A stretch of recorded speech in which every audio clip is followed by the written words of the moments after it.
I give you the example of what Washington coach Ron Rivera had to say on the score in Chicago yesterday afternoon, addressing for the first time the team name.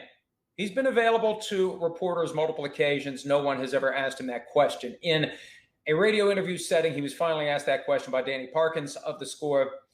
And Ron Rivera's first reaction, first response was, that's a discussion for another time.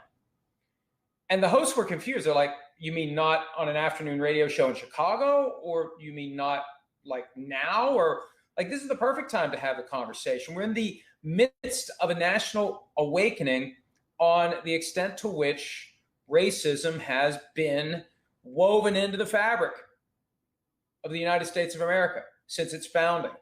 And it's not just racism against one class of minority, it's racism generally. And to the extent that Christopher Columbus statues are coming down and the city of Columbus is thinking about changing its name, that directly affects and implicates and involves the question of racism that was committed against Native Americans. So if now isn't the time, when is the time? Really, when is the time?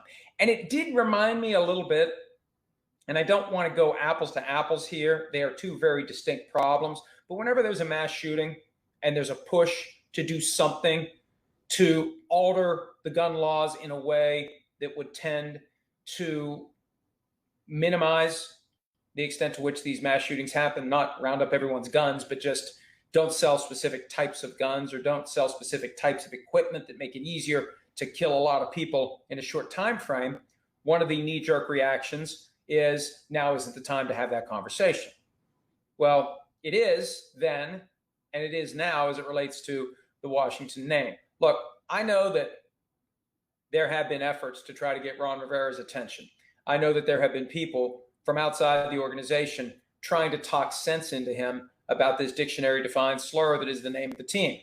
And the knee-jerk reaction by the team is to point to the 2016 poll from the Washington Post that found 90% of self-identifying Native Americans aren't offended by the term, 9% are. That is a flawed poll. You can do the research on it. One of the big criticisms of that poll is that there's no proof that the self-identifying Native American truly is Native American. And it's one thing for someone to say, hey, I'm part Native American. It's another thing for a person to be involved in a tribe, to be heavily involved in tribal activities, and to see that Native American heritage as a key part of his or her identity. And there was a study done earlier this year that showed that the more closely someone actually practiced and participated in the Native American rituals and tribal activities, the more likely they are to be offended by the term. So at least Ron Rivera didn't go 2016 Washington Post poll, but it's not encouraging that his reaction was, if not now, when? And the goal seems to be to run out the clock and get us to a point where we're focused on something else that is taking up our attention, that is allowing issues like Colin Kaepernick's lingering unemployment and the lingering name of the Washington franchise to just exist in plain sight, but no one will be bothering anyone about those issues. And again, it's entirely possible because of the things that are happening with the pandemic. Hi, I'm Mike Tirico, and thanks for watching. Make sure to hit subscribe for the latest news and highlights from NBC Sports.